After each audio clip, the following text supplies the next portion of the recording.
Good morning. Clock strikes 9 o'clock, so we're going to get started.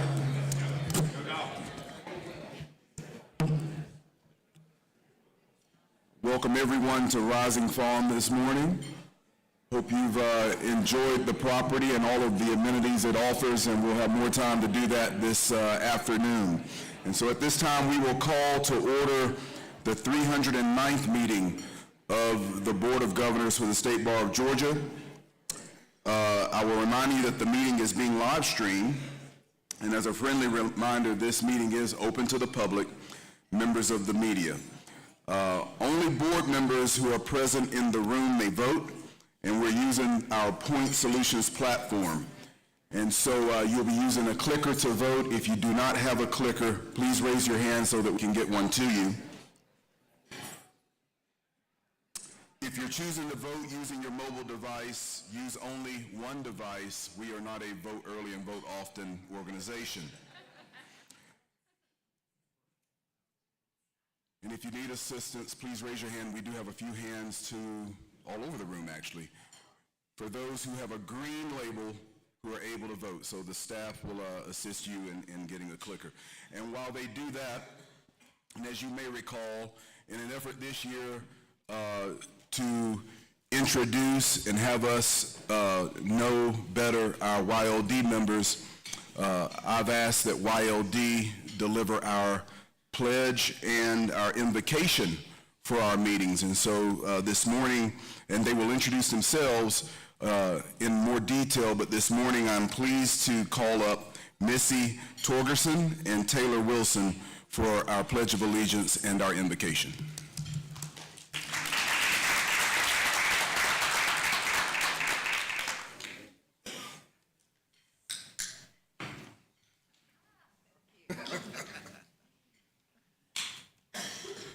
Good morning. My name is Missy Torgerson. I'm at the law firm of Legree, Atwood, and Reagan in Decatur, and I'm very excited to be here with you all this morning.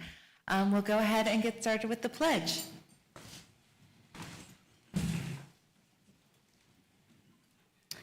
I pledge allegiance to the flag of the United States of America and to the republic for which it stands, one nation, under God, indivisible, with liberty and justice for all. Good morning, everyone. My name is Taylor Wilson. I am from Macon, Georgia. I currently serve as the Deputy Chief, ADA, in the Macon Judicial Circuit. I cover our Peach and Crawford offices. I try everything from traffic tickets to murder cases. And I'm really excited to be here with you all this morning. If we could all bow for a word of prayer. Dear Heavenly Father, we come to you this morning and we just thank you for this is the day that you have made, and we choose to rejoice and be glad in it. Father, we thank you for another opportunity to come together and do your good work, God. We thank you that you will give us the wisdom and the fortitude to do the great work of the State Bar of Georgia. We thank you for great leadership. We thank you for all of the great minds in the room, and we thank you for the work that will be done and just the coming together of people. In Jesus' name we pray, amen.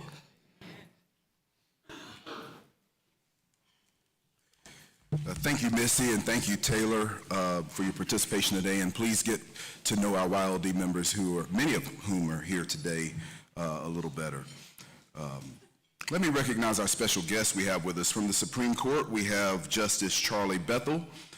And earlier, Justice Ben Land was here. Not sure if he's in the room. From the Court of Appeals, we have Judge Tard Markle, Judge Jeff Watkins, and Judge Jeff Davis. And past presidents with us this weekend include Bill Barwick and Ken Shigley, and yes, Ivy Cadle. Please join me in welcoming them this morning.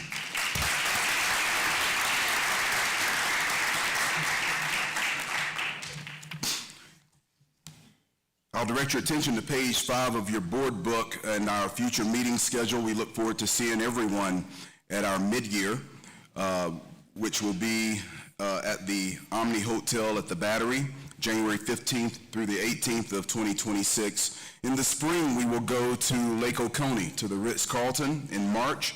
before we convene next summer in Amelia Island at the Omni Resort. And so we look forward to seeing everyone there.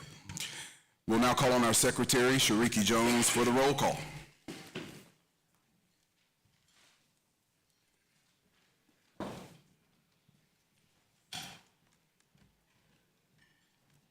Good morning, everyone. The copies of the roll are currently being passed among you. I ask that all of our Board of Governors members please make sure that you sign by your name so that we have an accurate record of your attendance. We'd also love for our guests to be counted, so there are pages toward the back where we highly encourage you to sign in as well and be counted. Go ahead and do that.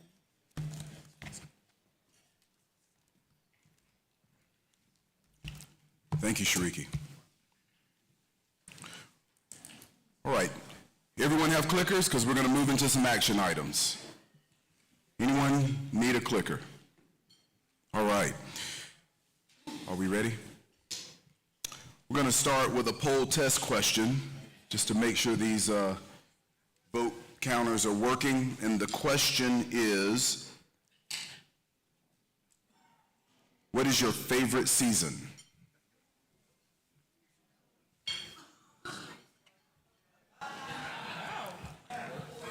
I'm sorry. Which extreme sport would you try first? Skydiving, bungee jumping, scuba diving, free climbing, none of the above. I don't go to extremes. Please vote.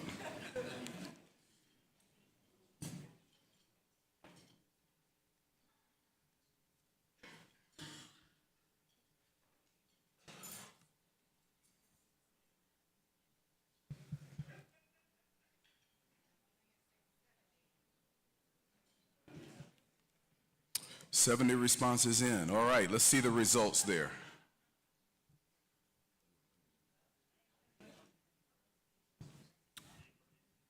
Not a lot of adventurous people in the room. I think David's one of the only 4 that want to do bungee jumping. Is that right? Yeah. Shariki's going to come to the presentation of our minutes. Board members, you also have before you in your board book on pages 13 through 18 and 19 through 23 respectively, the minutes from our 307th and 308th board meeting. Are there any changes that are needed?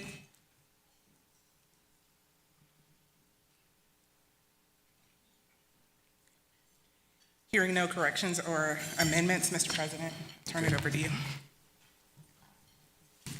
Excellent. Is there a motion that we're going to do 2 separate votes on these? We're going to move on the approval of the minutes from the 307th meeting first, then we'll have a second vote on the 308th meeting, both of those meetings having occurred down in Ponte Vedra. So the first poll question first, is there a motion to approve the minutes from the 307th meeting? Is there a second? And so with that, we'll call the vote. Do you approve the minutes from the 307th meeting of the Board of Governors?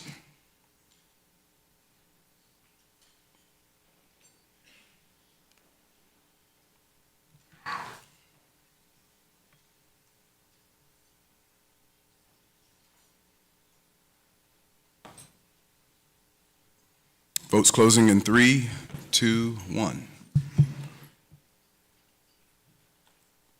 All right. Ivy voted against his own meeting. Let's move to the second question, and is there a motion to approve the minutes from the 308th meeting of the Board of Governors? Is there a second? We'll call the question.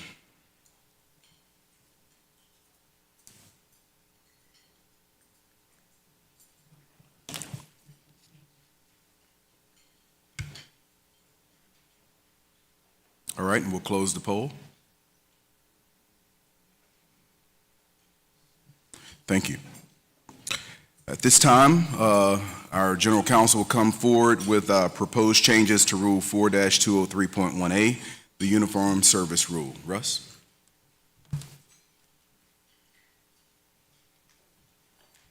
Thank you, Mr. President. Good morning. Kyle, if you'd put it up on the... So in your board book, you have my summary as well as a red line and a clean version of the proposal to amend 4203.1A. This comes to you now after our discussion and vote in Sawgrass and further discussion with the court, the executive committee, and internal discussions with the Office of General Counsel and members of the Disciplinary Rules Committee. What you see is a cleaned up and stripped down version of what you considered at Sawgrass. This proposal only amends subparagraph A, and it does it in a way to specifically address concerns expressed by the court, which still has pending before it motion 2023-2. The version that was passed by this board several years ago that is currently pending with the court, members of the court had concern that the requirement that a member put an email address in created a potential ground for discipline if a member did not remit an email address to the membership department. This cleans that up and makes clear that the email address cannot form an independent basis for discipline against any attorney that does not submit such an email address. I also want to address, because there was some confusion as to what 2023-2 did in terms of email service. Email service is not a substitute for any additional service. What disciplinary rules and my office wanted was a supplemental notice. It is complementary to the actual service. Service by email is simply to provide notice to attempt to get a respondent to engage in the disciplinary process earlier. There is one lengthy addition at the end of subparagraph A, because we have made email service a complementary service and cannot move forward until the Office of General Counsel has provided the personal service and the email service on the respondent. It makes clear that any respondents who do not provide an email address, that we are basically going to automatically check that box as if email service has already been perfected once everything other than email service has been completed. And with that, I think I hopefully have explained what we are trying to do in 4-203.1A, and I'm happy to take any questions if there are any. Seeing none, I thank you, Mr. President. Thank you, Russell. Any questions? Any questions? Hearing no questions, we'll need to move to amend. Do I see a hand? No. We'll need to move to amend Rule 4-2031A, the Uniform Service Rule. Is there a motion to amend as it's been presented? Is there a second? Poll question is, do you approve the amendments to 4-203A, the Uniform Service Rule? Without further discussion, is there any discussion? Hearing none, we'll present the poll.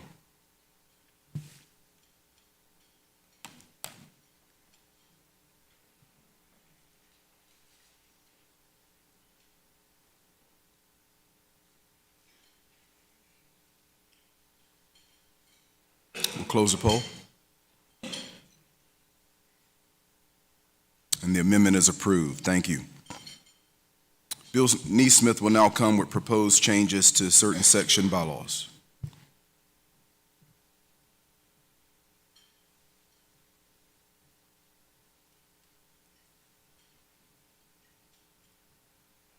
All right, good morning, everybody. On page 29 in your materials, there are the proposed amendments to the eminent domain section of the State Bar of Georgia. These bylaws have gone through a lot of work by the eminent domain section to make sure that they fully comport with the model rules that y'all approved in 2023. And they do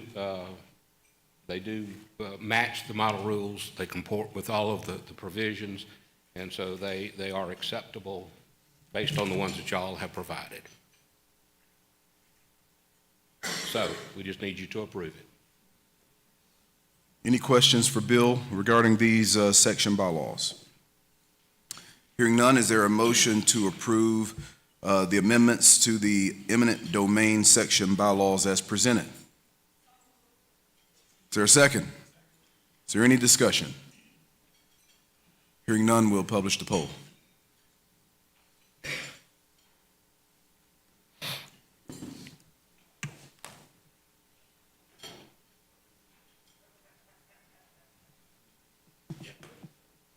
Okay.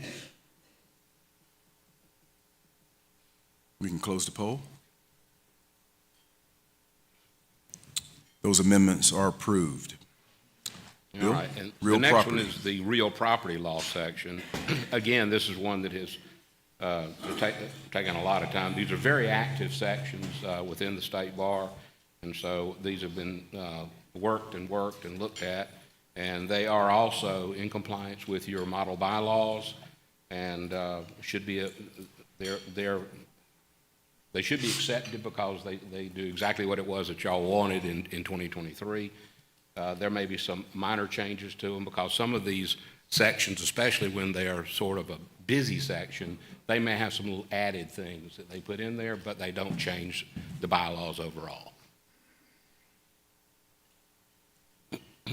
Any questions for Bill on the real property law section bylaws? Hearing no questions, is there a motion to approve the amendments to the real property law section bylaws as presented? Is there a second? Any discussion?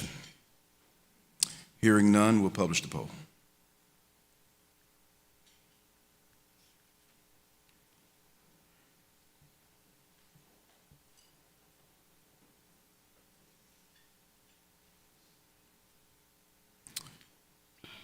Poll will close. Those amendments are approved unanimously. All right. All right, thank you. I think that's the first one ever. I don't know. Maybe Bill's.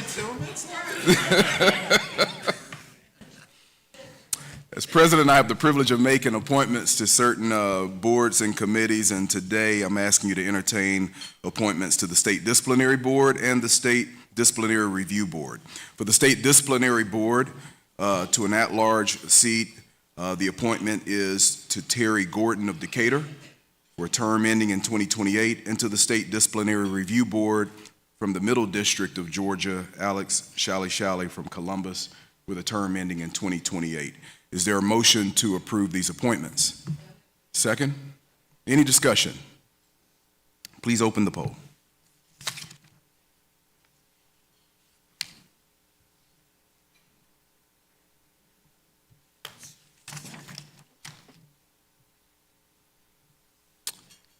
And we can close the poll. And congratulations to Terry and to Alex, and we look forward to your service on those important boards. We will also consider this morning appointments to the ICLE Board, and those include Matthew Cathy of Cornelia with a term ending in 2028, Mercedes Dickerson of Perry with a term ending in 2027, David Lefkowitz of Athens with a term ending in 2028, and Stephen Tillman of Serency with a term ending in 2028. Is there a motion to approve these appointments to the ICLE Board? Is there a second? Any discussion? Hearing none, we'll open that poll.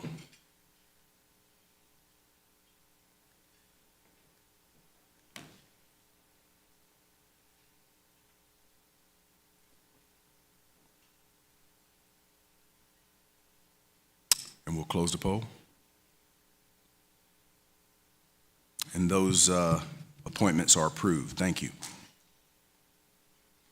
Likewise, we have appointments to consider to the Commission on Continuing Lawyer Competency, CCLC, and for reappointment through 2028, we ask that you consider Javaris Gresham of Atlanta and Stephen Tillman of Serency. Is there a motion to approve these two reappointments? Second? Any discussion?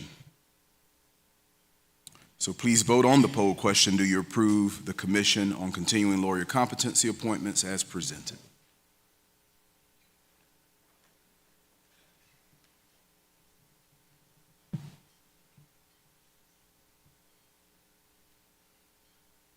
We'll close the poll. Those appointments are approved. Yes.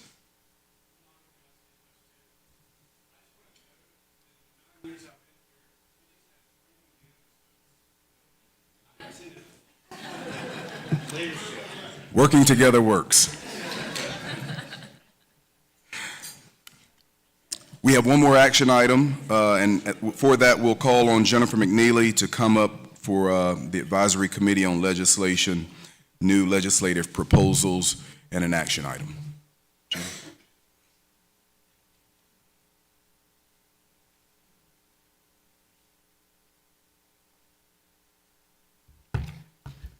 Good morning, and thank you, Mr. President.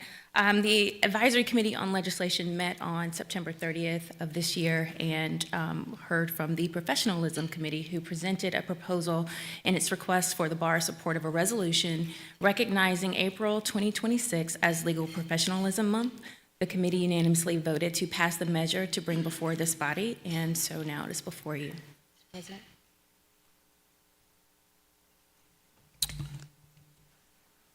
So we're asking that you consider approving this proposal for this, for the ACL proposal.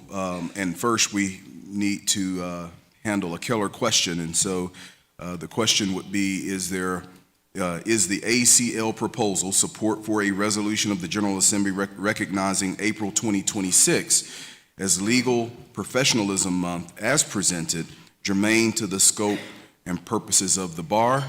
We need a motion on Keller. And so is there a motion, and I think I heard a motion and a second. Any discussion on the Keller question? Hearing none, please vote.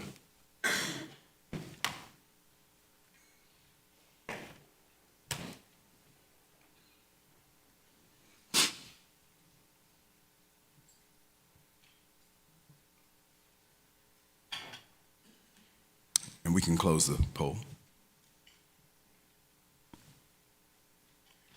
Great, and with that vote, now we'll ask for a motion to approve the ACL proposal in support of this resolution recognizing April 2026 as Legal Professionalism Month. Is there a motion to approve the resolution? Second? Any discussion? We'll open the poll.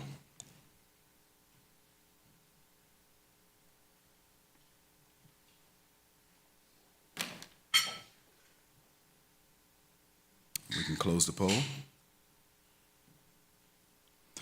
That proposal has been approved, and we will present that with our package to the General Assembly. Jen will now give us a legislative update. Thank you. Not much to discuss as we have not started our 2026 legislative session, but in most of what happened last year, it's in the Bar Journal. But a couple things I do want to highlight as we look forward to 2026, because it is the second year of the biennial, and so there are some bills that are still pending that we are keeping an eye on.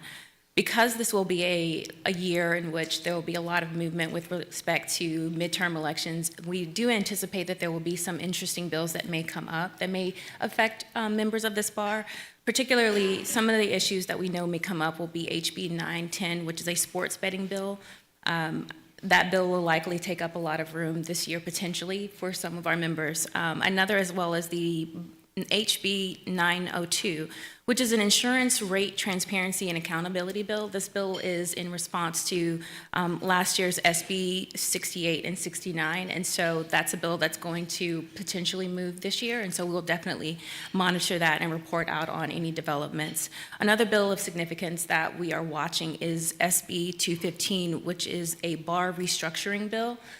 We've already had conversations with the sponsor of that bill, and I think that we are working towards resolution on that matter, but we will definitely keep this body apprised of any significant developments in that space. Outside of that, one of the things I do want to highlight is just the potential of leadership changes that will be taking place after this term.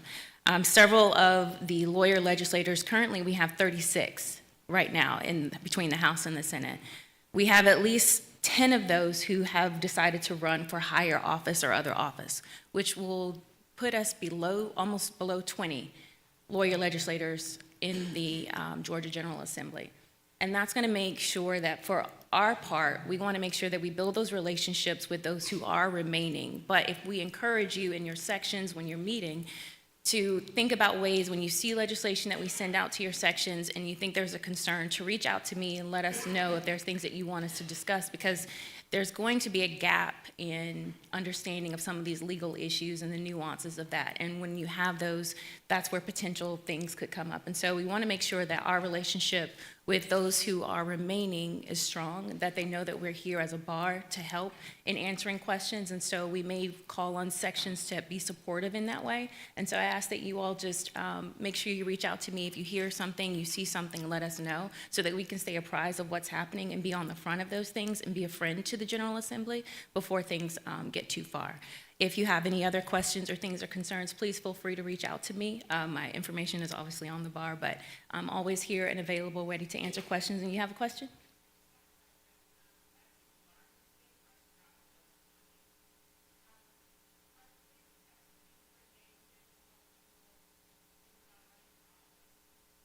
So we don't have anything specifically within the bar that we're doing, but this is something I would encourage in the sections to discuss that, as far as with our young lawyers, with those who have been seasoned in specific areas. I mean, this is something I think as a legal community that maybe the conversation should start, and then also with our law firms, encouraging their associates to run for office, because it is a large commitment of time. It's not just during the 3 months that the session is involved, but it's also throughout the year, and that takes a large commitment.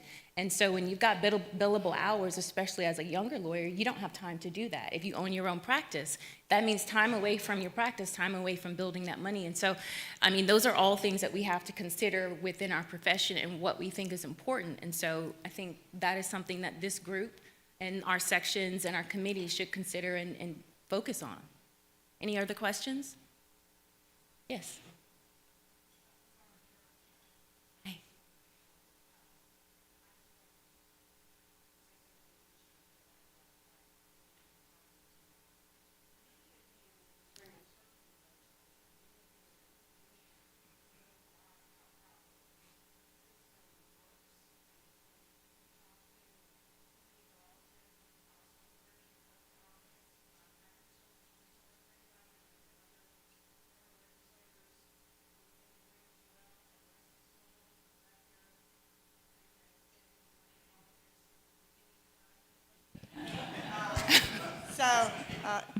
And he was a mentor to me as a young lawyer. So I do encourage folks to run for office, but even if you're not running for office, reach out to people and help them. There are a lot of legislators that appreciate people giving them information and helping them with the questions, because these are very important questions that are decided on behalf of all Georgians. And so being a lawyer is not only about being a lawyer, but also about helping Georgians and to make our state the very best it can be. And so I do encourage you to consider that at some point in your career to run for office and or be involved with people who are running for office so that you can, learn, help, and grow our state. Thank you. Any additional questions? Thank you so much for your time. And thank you, Jen, for that update. Yes.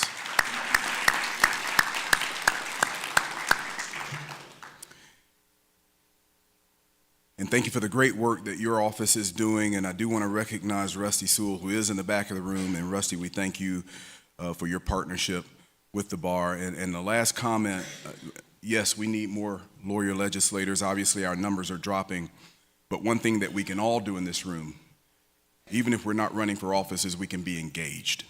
And so as we enter this next legislative season, especially in your role as governors to your bar members in your judicial districts, be engaged.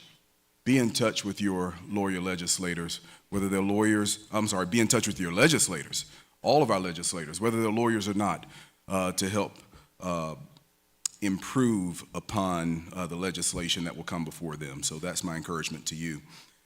So with that, we're going to move into our informational reports, and I will begin with a president's report. And so I just want to take a few minutes to update you on all of the work that matches the 4 areas we identified this past summer as priorities for this bar year, as well as provide a few additional updates. But before we do that, allow me a word of thanks to our executive committee members for their work and their partnership, not only to these priorities, but to the overall health of our bar and everything that they do to support the mission of the bar. I also want to thank our wonderful staff at the Bar Center.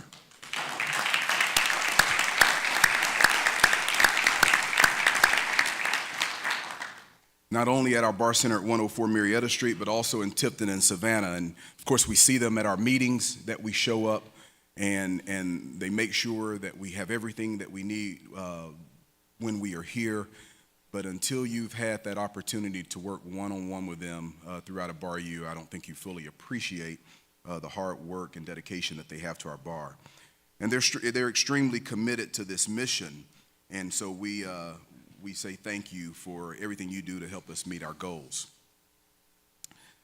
And finally, I want to express gratitude to our chief and the court, to our liaisons, and all of the members of all of our courts for their partnership.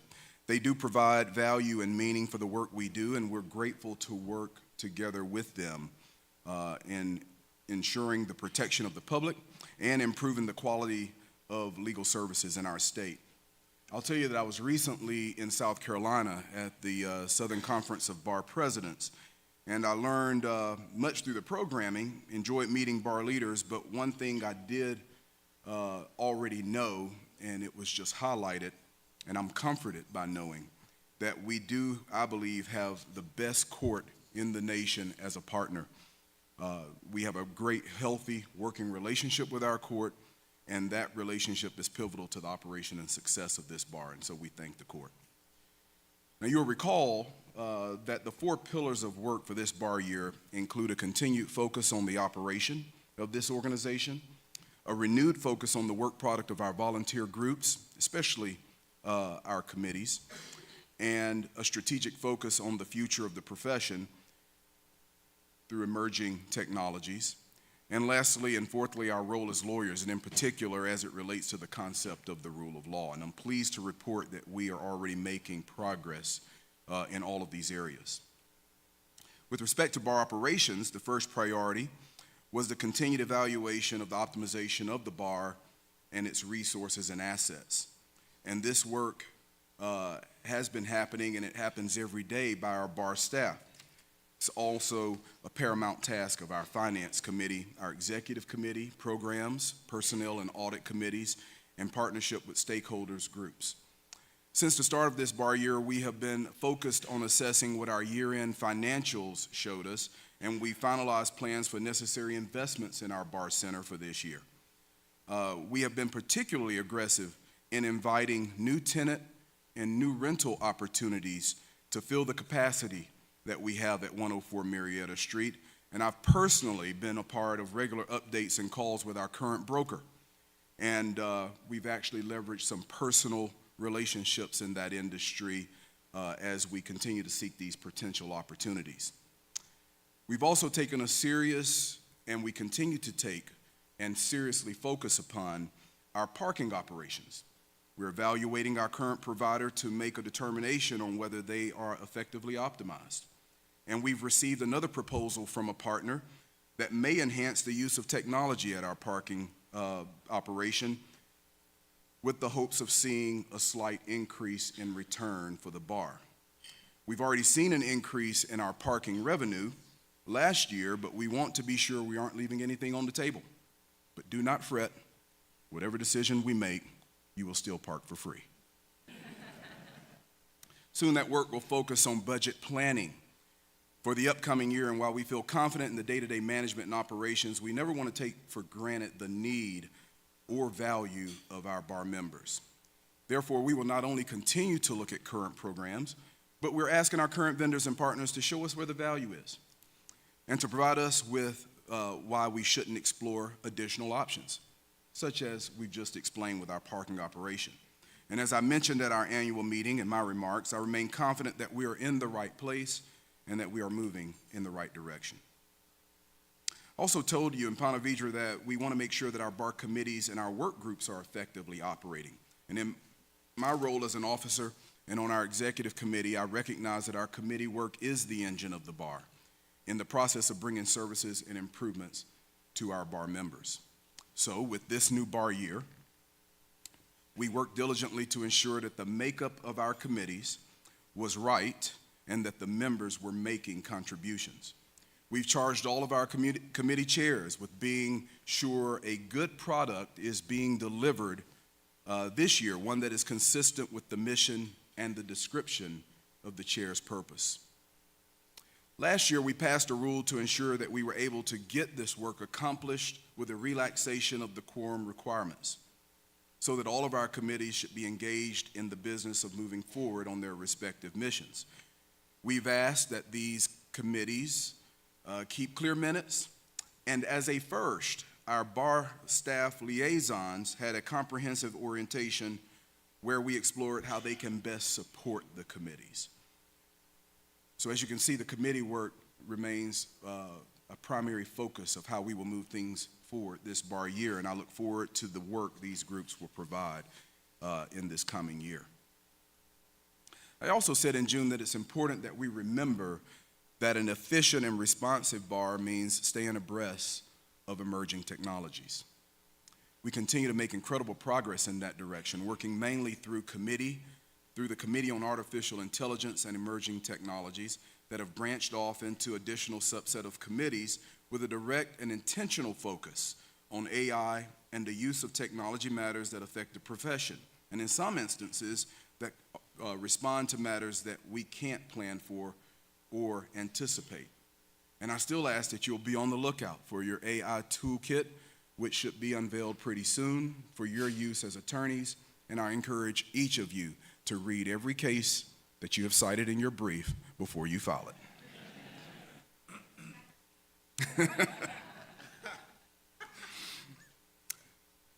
I mentioned the bar president's meeting in South Carolina a few minutes ago, and I'll tell you that it also allowed me the chance to see how other states embrace the concept of the rule of law. We've heard from our own Chief Justice Peterson about his clear position with respect to that concept and our work as legal professionals. While in South Carolina, the Chief Justice of the South Carolina Supreme Court addressed our group and sounded on those same themes.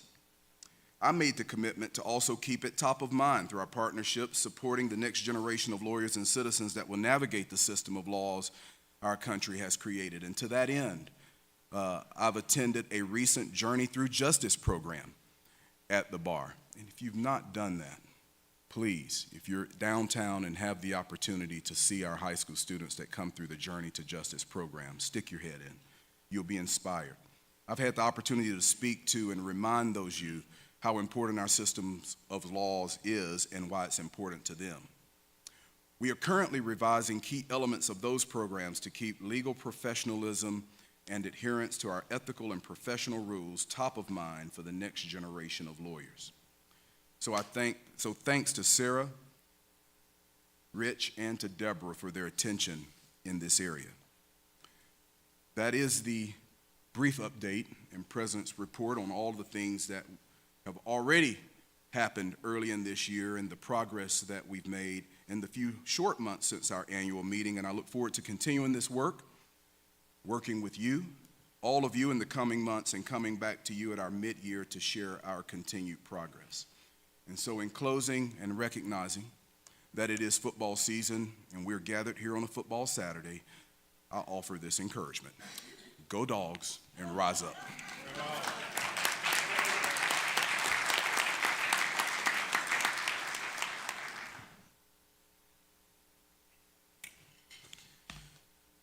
Chris, thanks. I'll keep my remarks brief. Justice Bethel, members of the board, friends, I rise to present a brief report on operations from the bar. From an operational perspective, we are at that point in the bar year where momentum is building, but the year is still relatively early.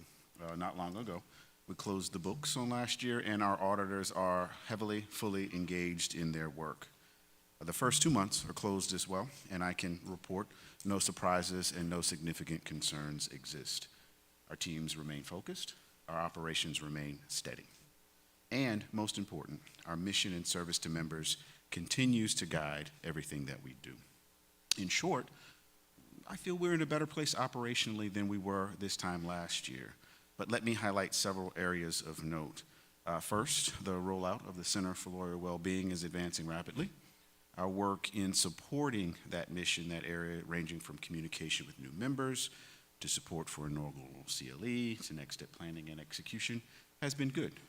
Jada and Sarah in particular have invested significant hours to try and bring the center's vision to life.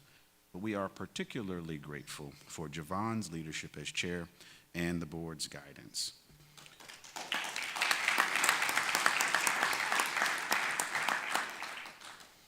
Early response has been really strong, and with the leadership in place, we are confident that this initiative will only grow stronger, providing better resources and better outcomes for our members.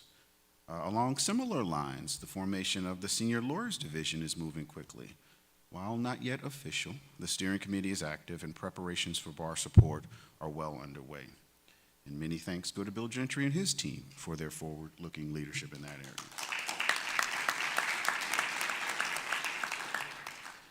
But we are also excited that we are executing on the priorities identified by our current president, from the economic development he mentioned, to the building efficiency and the tenant improvements, to tighter cash management and expanded educational programming through Journey for Justice and high school mock trial program.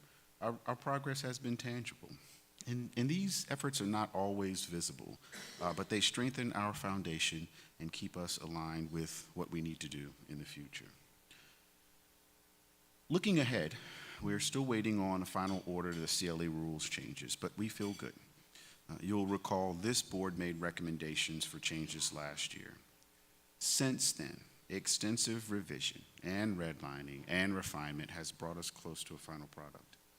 But we really owe a heavy degree of thanks to Justices Warren, Bethel, and McMillan for their steady partnership, and to Russ, Dee Dee, and Bill, and Sarah, and Ron for their countless hours of work on that CLE rules revision.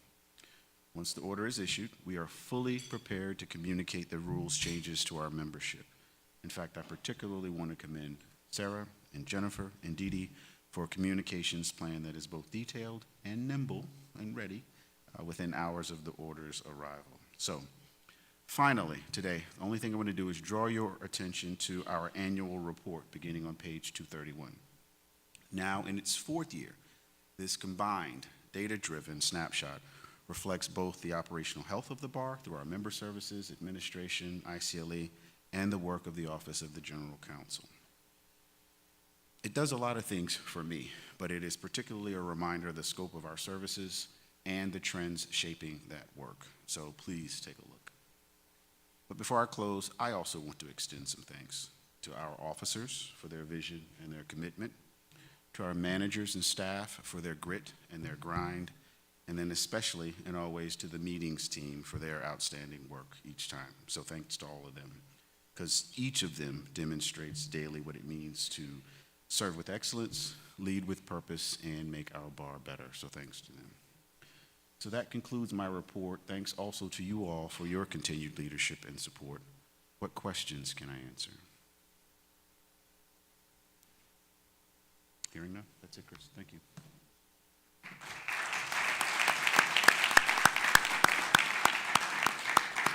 And again, thank you, Damon, for the great work that you and the staff are doing. We appreciate it. Now, our treasurer's report. Treasurer Hicks.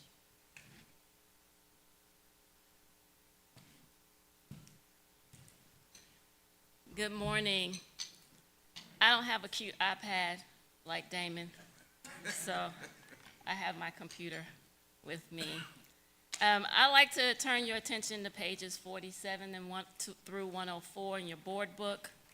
The results here are through June 30th of 2025. This information is final, subject to any changes due to some invoices and that may come in the next few weeks. They are subject to now as Damon mentioned, they're with our auditors for review. The information on pages 48 to 54 provides a summary of year-end and explains any individual line item budget variances over $2,500.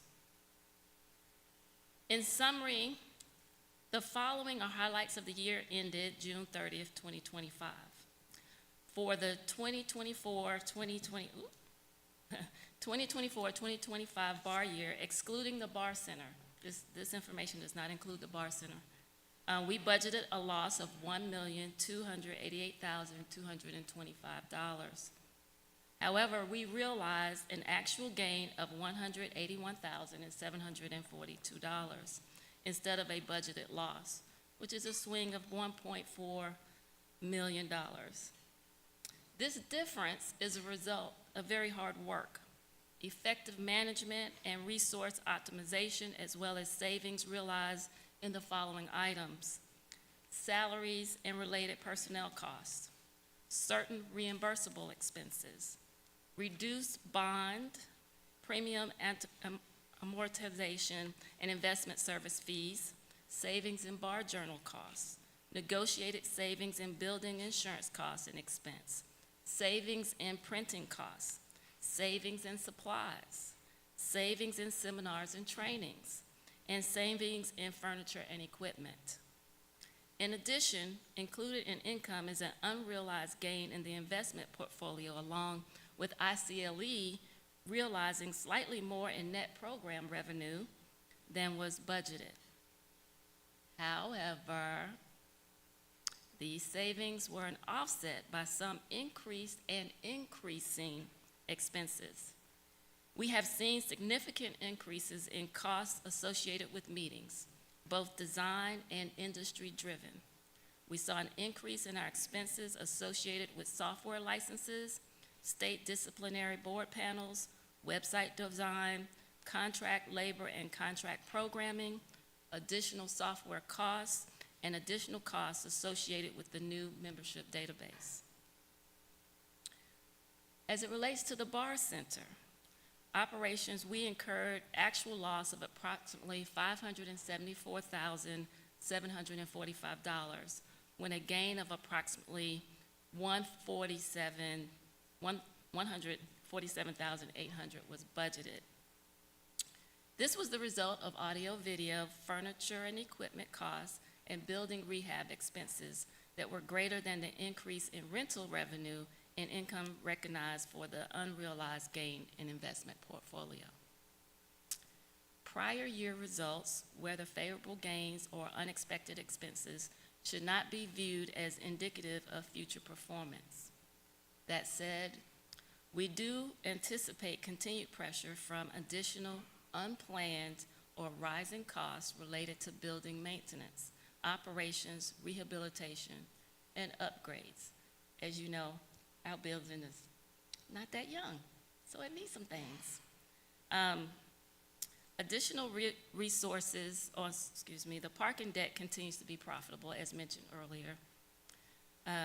Although it only contributes 3% to our bar's total revenue line, net parking income increased from the prior year by approximately 29%. This increase in net parking income was driven by continued demand associated with special events. I'm sure if any of you have come to any of the events downtown, you have realized this wonderful benefit that we get from the bar, from being able to park there. Additional resources were utilized for the State Bar building in Atlanta. Improvements to the building this year have included new flooring for the first floor, sub-basement, and certain areas on the third floor. The last time the flooring was updated was in 2008, and some areas require asbestos abatement. Electrical panel replacement. The old electrical panels were replaced, date back to a time before the State Bar acquired the building. Coring and installation of additional electrical capabilities in certain meeting rooms. Installation of parking for electrical vehicles. Beginning of installation of new windows and renovations and tenant improvements for 2 tenants. Management of the bar believes that all building additions and improvements have added value both to the building and for its members. Management of the bar is continuing to explore possibilities to obtain tenants for the rental of space within the building, and they have hired a new leasing agent to accomplish this goal. Additional resources have been used for the State Bar operations. These resources have included continuing maintenance and support for the revamp of the State Bar's website, along with total upgrades of IMAS membership software system and new office furniture for the Tifton office. Additionally, the audit of the financials for the year end of June 30th, 25 started, as mentioned already, on September the 29th. Once completed, the results will be presented to the audit committee. As of June 30th, 2025, the bar had approximately 50,600 active and inactive members combined. This is an increase of approximately 400 members, or 0.78%, from June 30th of 2024. Finally, for the year end of June 30th, 2025, I want to direct your attention to the pages of 61 and 62, which provide additional detail on work related to unallocated cash. Where's Martin? There you go. And pages 64 and 65, which highlight contributions made both to the Legislative Fund and the Georgia Legal Services Program. With that, it concludes my report. Any questions? Thank you.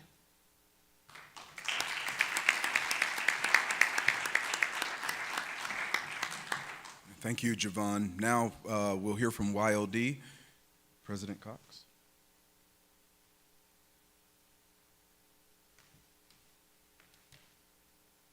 Good morning, everyone. I first want to start off by thanking Chris for his inclusion of the YLD this year with Taylor and Missy. They're both really impressive young female lawyers, and I'm happy to have them here. I'm also excited for you all to get to know some more members of the YLD Board of Directors at future meetings.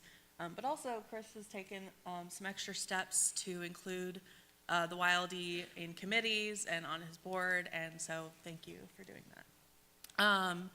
The YLD has had a productive summer. We've posted up there, we had our YLD committee chair orientation. The YLD has about 30 committees. And so we got together in Atlanta at the State Bar, and then afterwards at Wild Leap Brewery, just to do some bonding, but also a lot of brainstorming. Each of the committee chairs brainstormed to plan at least 2 events for the year, so I'm excited for those to come to fruition, and hopefully you all will get to attend some of those events. Then also we had our YLD officers and directors meeting. There you'll see my board of directors and some of the officers, although not everyone could be with us because some people had a baby, but we're glad that Virginia's here with us now.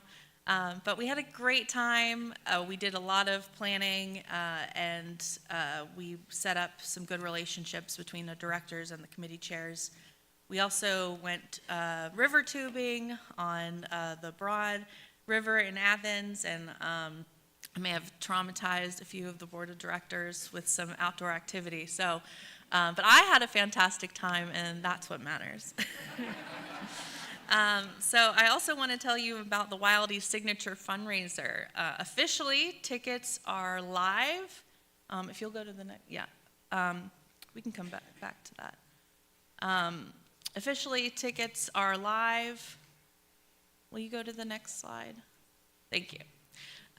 So the 19th annual Wildy Signature Fundraiser will be benefiting Middle Georgia Justice. It'll be taking place in Macon this year at the Overlook on First. If you are a Mercer Law or Mercer alum, you probably know this as the Armory Ballroom. They have remodeled it. It is now the Overlook on First. So that's where we'll be going. You can scan that QR code if you want to get tickets or get involved with sponsoring the Wildy through the Signature Fundraiser benefiting Middle Georgia Justice. So we'll leave that up there. If you have any other questions about it, you're welcome to come ask me after the meeting. Today, we have a few Wildy events. We have a hike on property. It's a very leisurely hike, so no serious exertion, but beautiful views. So I hope you'll join us. We're going to meet at the bottom of the stairs in the main great room at 12:30 to go on that guided hike on property. Then we'll also have a fireside chat professionalism CLE with Justice Bethel and Judge Hayes. That's at 2.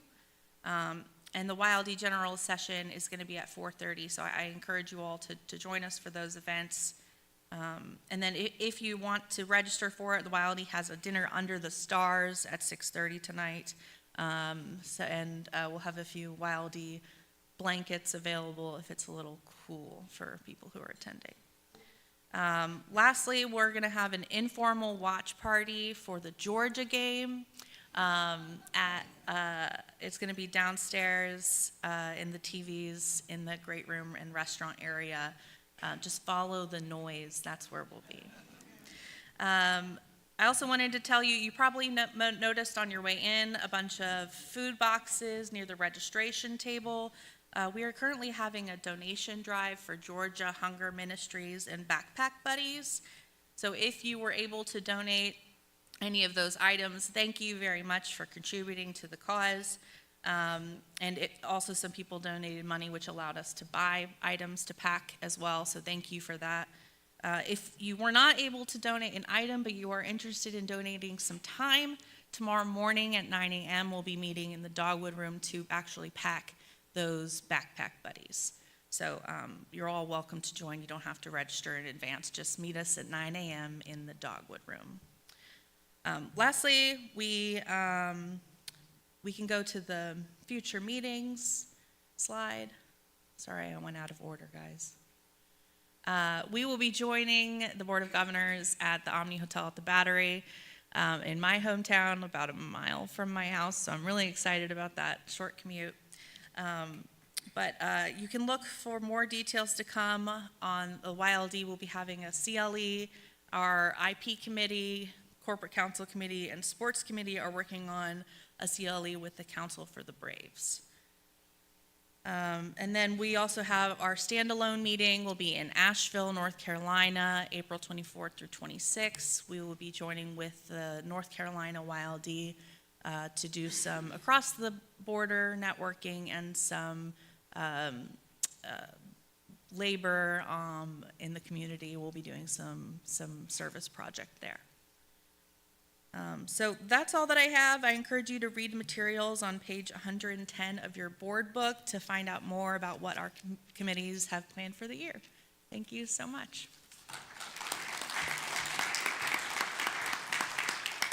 And thank you, Veronica, for all of that hard work that you and YLD are bringing to us, and we're looking forward to the programming this afternoon.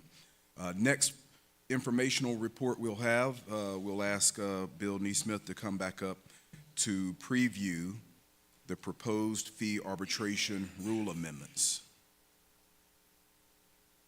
And for your reference, I think these proposed amendments can be found on page 110 of your bar book. All right, well, good morning again.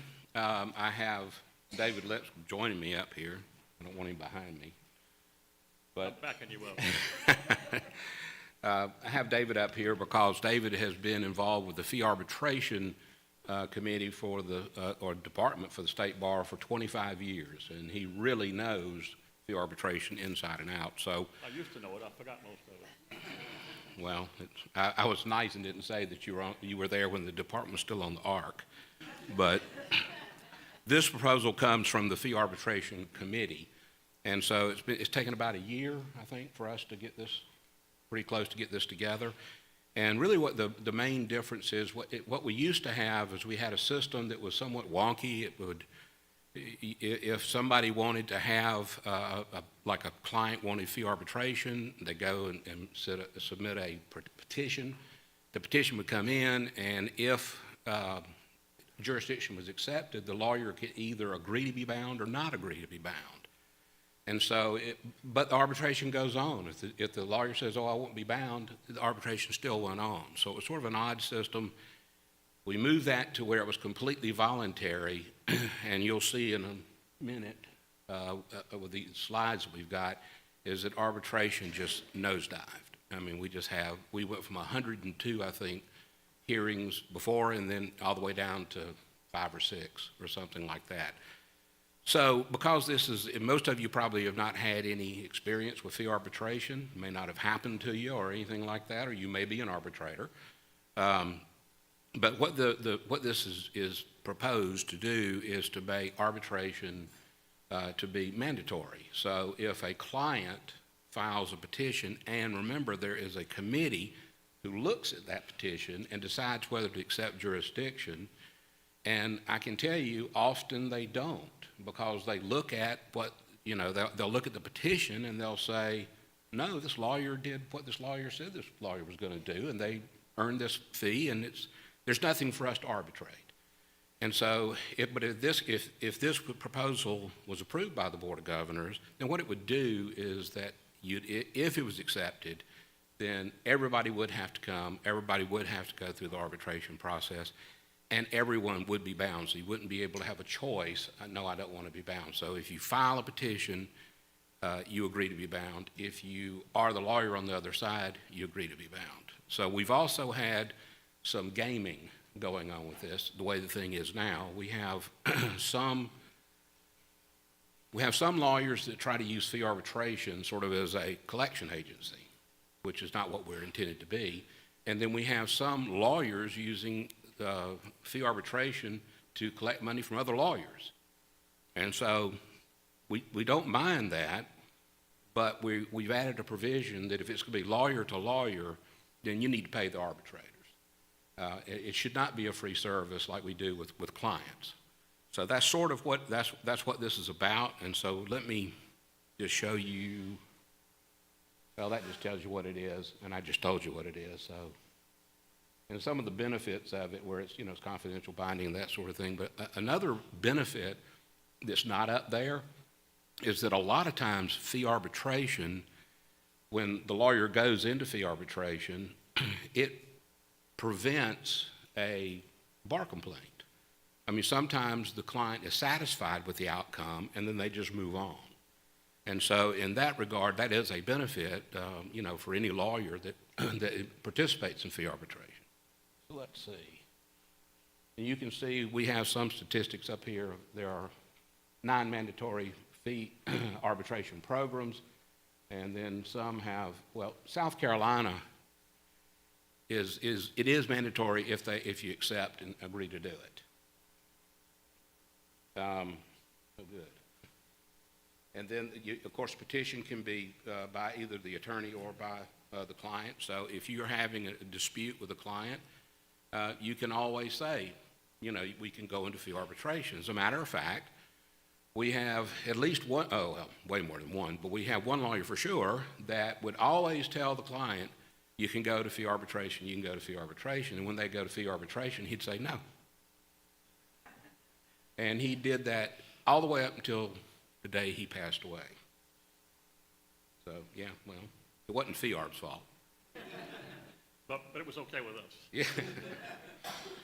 So there's no legal representation needed to complete the process. The arbitrators are experienced people. They come in, they know the right questions to ask, and they do a very admirable job. It's a very fair process. Of course, the program is free, except, as I mentioned before, lawyer to lawyer.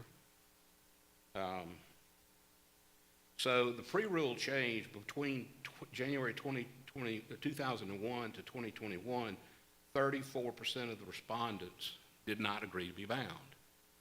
But once the rule changed, 62% have now chosen not to be bound since it changed on January 28th of 2022. So the fiscal year of 2025, 62% of the respondents have declined to be bound by the results of the arbitration.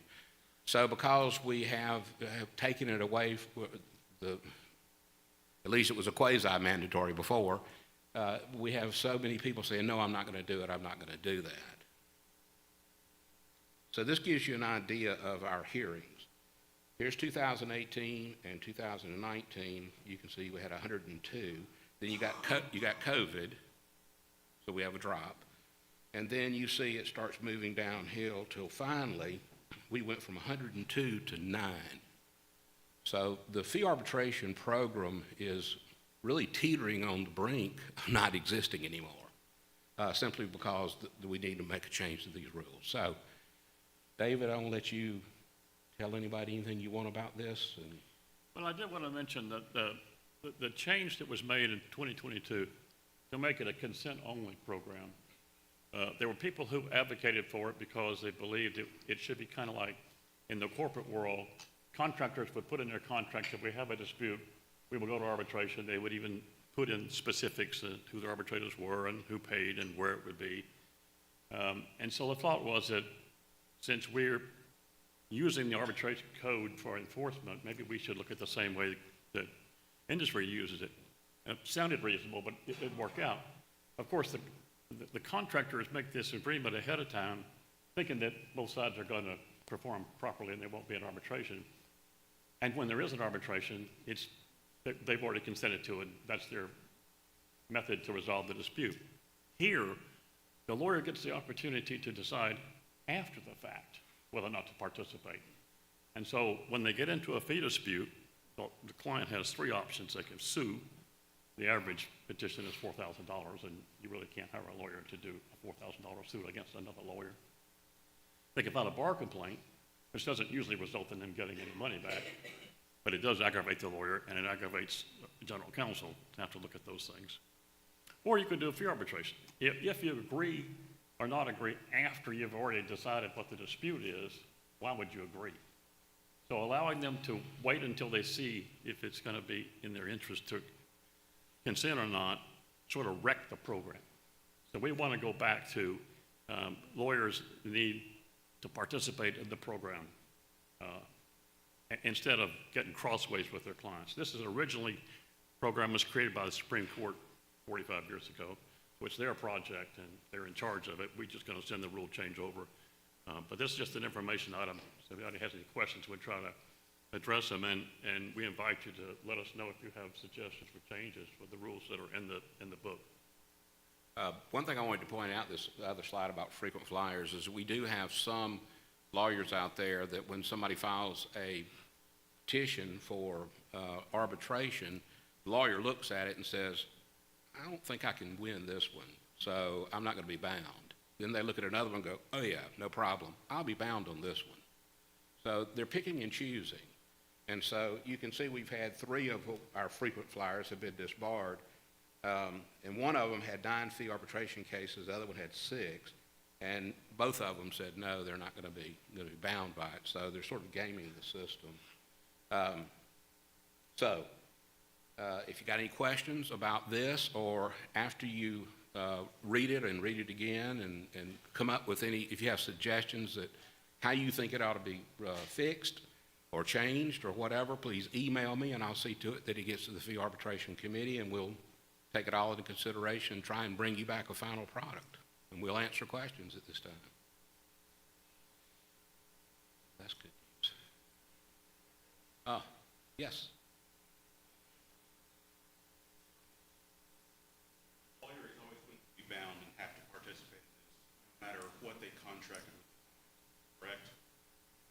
no matter what they contracted with? Well, the rules say that the arbitration won't be accepted if it's just a matter of contract. I mean, you have a fee contract, right? The dispute becomes when you didn't perform under the contract. So we won't accept jurisdiction if it's just a dispute. Yeah. There has to be a dispute where basically the lawyer violated the fee contract. Okay, and if the contract itself contains a foreign selection clause, fine agreement, does that still? That's binding. In any way prevent? That's binding. We don't go behind that. Yes.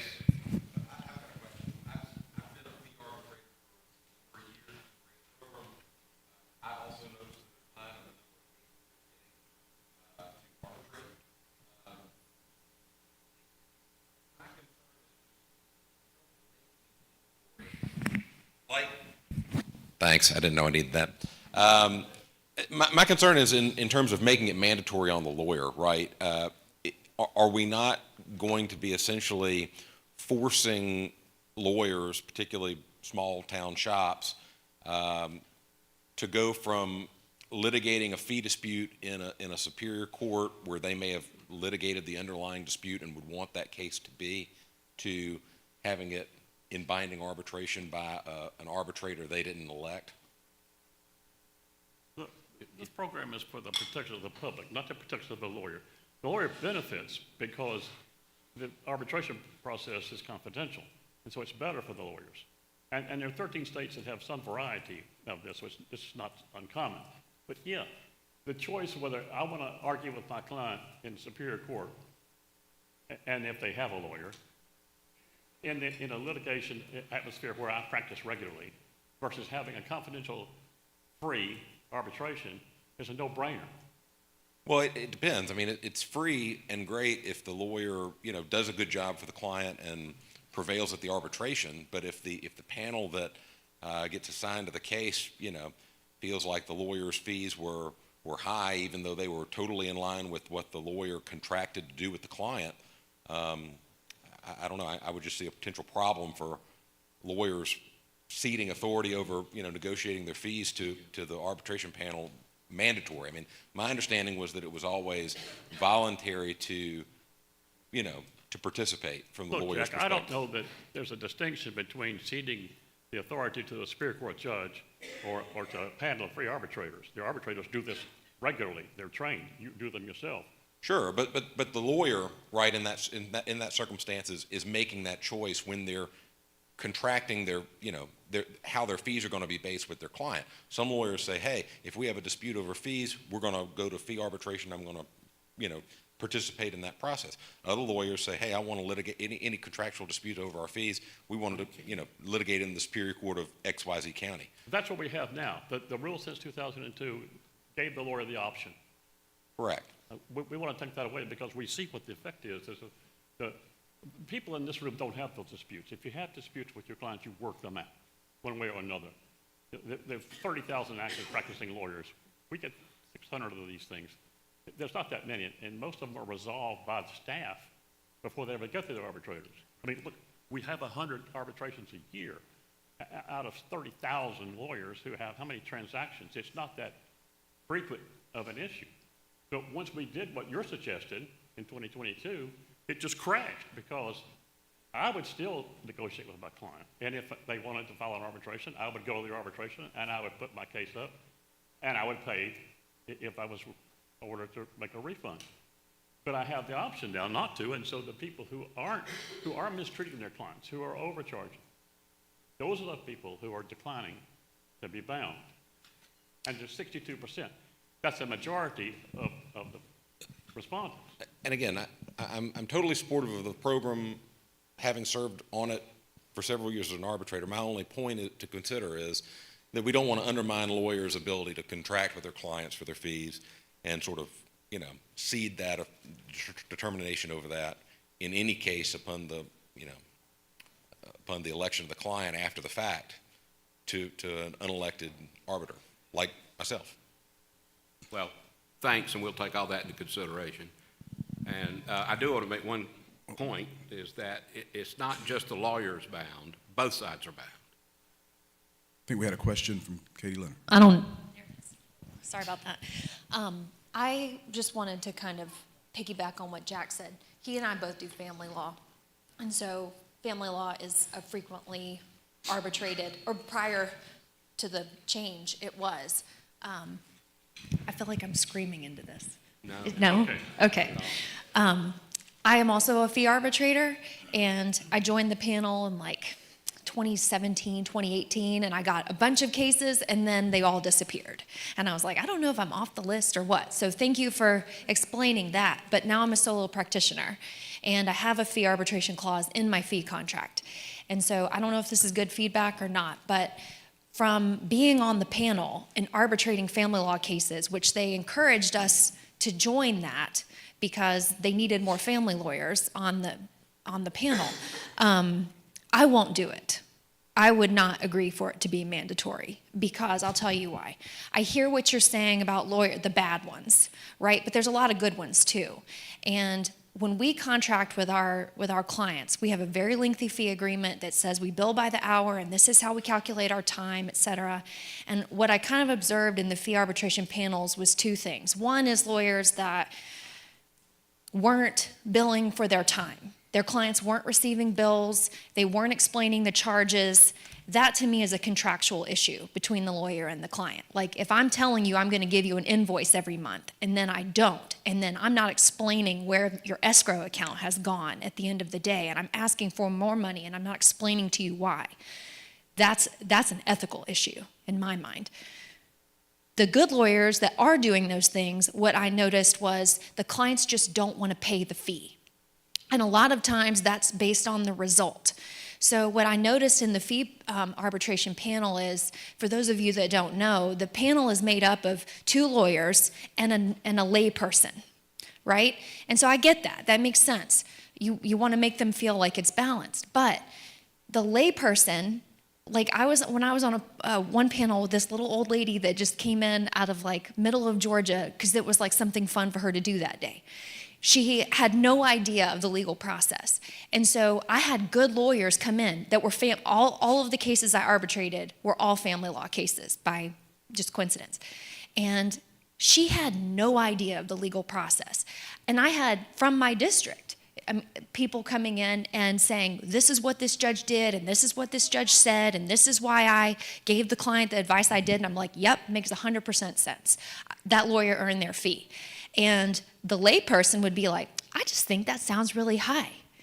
And what would happen in every single case that I arbitrated was the lawyer took a cut by 50% or less. And that may not be y'all's experience, but I left that process going, I will never agree to fee arbitration, because I know that I bill my time, I'm ethical about billing my time, and I earn my fee. And the client not liking the result that they get at the end of the day should not be a reason for me not to get my fee. So, I mean, that's the gamble that they take, right? We don't guarantee results. So I have not wanted to go into the fee arbitration process at all, and I've resorted to just going through the magistrate court to collect, which I have to do one time, to collect against. So I don't know if that helps you guys, but I think making it mandatory punishes a lot of good lawyers too in that process. Any other comments? Zara? This might just throw an ant in the ointment, but if this is declining so much, are we actually doing a service, and should we even be doing this? Would this be something that we no longer continue and use those resources for other things for the state bar and for the public? And that's the question that we're wrestling with now. Right. We just don't necessarily want to be the only jurisdiction in the United States that doesn't have one. Any other comments? Feedback from all of you, and then we'll present it again, and then y'all will decide, and we'll go forward with whatever you decide. All right, it goes to the court afterwards. After that. And so as you can see, this is an issue definitely that deserves our due consideration. So please, if you didn't read it, the proposed amendments, page 110 of the bar book, you will see it again. We invite your comments between now and really over the next month, because it's possible that we could have something to present at the mid-year, which will be at the Battery in Atlanta. We'll just see how this progresses, but this issue's coming back before the board. I did see a hand from Judge Dent. One quick question, because what I'm hearing from some of these people that are raising these issues, does FEARB, if you contract for a certain hourly rate, does FEARB say your hourly rate was too high or you didn't do the work? If you put down that it took 4 hours to answer interrogatories, FEARB may say that was too long or something like that. And that's where the arbitration is handled. Right. It's the amount of time, not necessarily the hourly rate. No, absolutely not. But that's a matter of the contract. They don't go behind the contract. If you bill 4 hours to write a one-page letter, and the client complains about it, and you get to come to the arbitration to explain why it took 4 hours to write that letter, and maybe it took 4 hours to research it, who knows, you get the chance to explain it. But that's what it's about, it's overbilling. Will, hold on, Jack. Will? Will Monahan out of State Post 2. Not exactly our issue here, unless, of course, until we come back to Georgia. I have 2 questions. The first is, are the costs variable? Meaning, when there were 102 back in 2018 arbitration cases, and now it's dropped down to 9, are we paying less than 10% what we paid in 2018, or are there a lot of overhead costs that are associated just keeping the program period? The cost, essentially a personnel cost based on the number of petitions that come in to get processed. How many of them wind up at the actual arbitration doesn't really affect the cost because we don't pay the arbitrators. Okay, and thank you very much. So there's a direct drop. When it's 102, it's probably about 900, 1,000% more than when it's less than 10. Yes. Okay, that's good. And the second question is, this gentleman with the, what's your name? Eric Crawford talked earlier. It seems that the entire problem that my colleague in family law mentioned, everything can be resolved in the initial contract with the client. And within that contract, your concern is people after the fact are gaming the system at the last minute. Can I win? Can I not? Will I win? But if the gentleman here who puts it into his contract up front, way before the system can be gamed at the initial consultation, then Jack doesn't have to deal with the arbitration issues for his client, and neither does my colleague on that side of the room. Is that correct? Yeah. Yeah, that'd be correct. Yeah. All right, thank you. And so, again, informational today, this rule could change. It may change if we get your comments in, which is what we're requesting. So we're gonna cut off questions because I'm sure we'll have a healthy debate when we're ready to present the amendment. I will recognize Jack Long unless, Jack, you want to save? Yeah. Okay. Thank you, Jack. All right. So please, important issue. Contact Bill with any other concerns, suggestions to the amendment, and we'll bring this back before the board at a later date. Thank you all for that presentation and for everyone for their comments.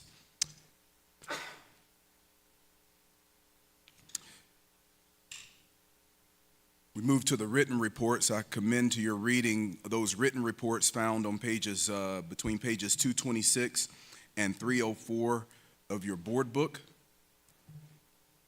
And our meeting's moving along very well, and so as we start to wind down this meeting, I'll ask if there's any old business we need to take up this morning. How about new business? Any new business to be heard? We do have a couple of announcements, and first allow me to recognize Carlise for an announcement to bring before the board.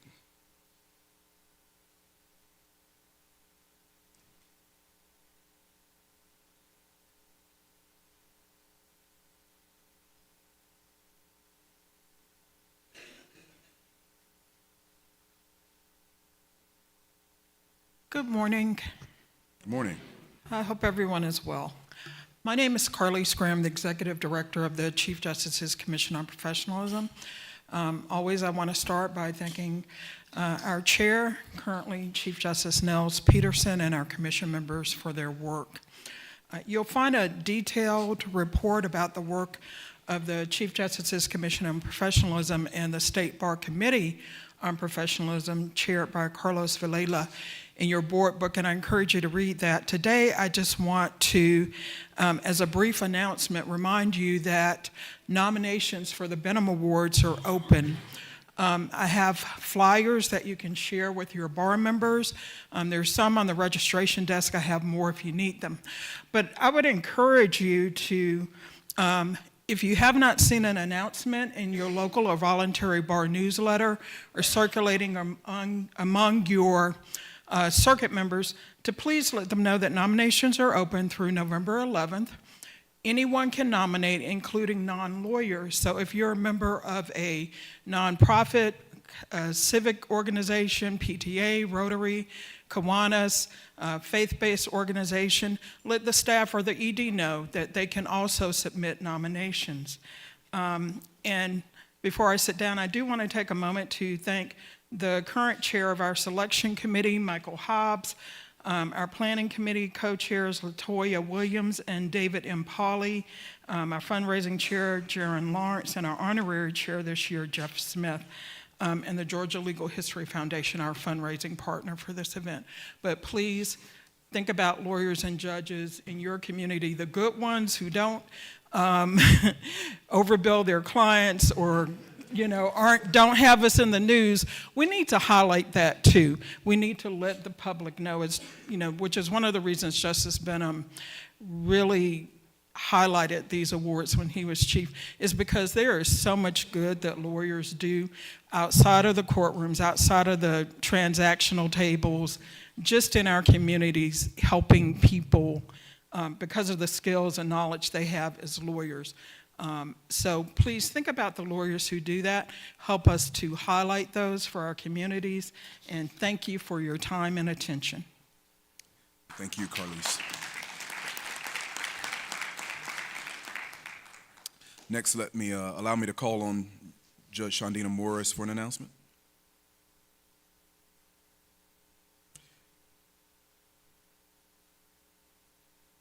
Good morning, everyone. Good morning. I like energy, and Georgia's going to win this game today. Good morning. Good morning. So at the annual meeting, when we announced, we said that we were not going to lose another lawyer or judge to suicide. And I am happy to report today that our lawyers and judges are living well. So hand clap.